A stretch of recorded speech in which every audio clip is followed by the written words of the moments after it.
আজকের রান্নায় চিকেন তন্দুর বানাচ্ছি, কিন্তু তার থেকে বেশি চিন্তা কে কটি খাবে। চিকেন তন্দুর উল্টাচ্ছি আর একটাই চিন্তা করছি, খাবে তো সবাই, কিন্তু বাসনগুলো মাজবে কে।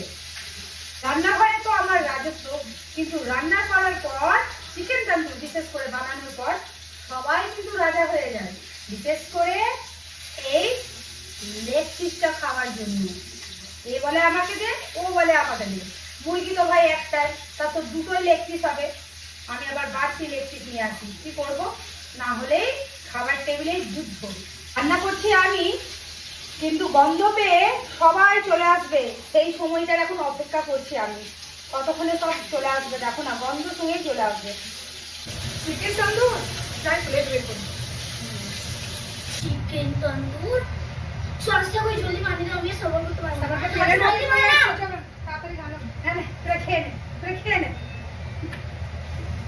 তোমাদেরকে বললাম না, গন্ধ শুনে সব চলে আসবে। তবে চিকেন তন্দুর হোক, ভাত হোক আর মাছ হোক, যেটাই হোক, রান্না করতে করতে একটা জিনিস ভাবি, এটা শুধু রান্না নয়, এটা হলো পুরো পরিবারের জন্য ভালোবাসা। আর আমাকে রান্না করতেও ভালো লাগে। তাই এখানে দেখো গরম গরম চিকেন তন্দুর। তোমরাও গন্ধ পেয়ে আসবে নাকি?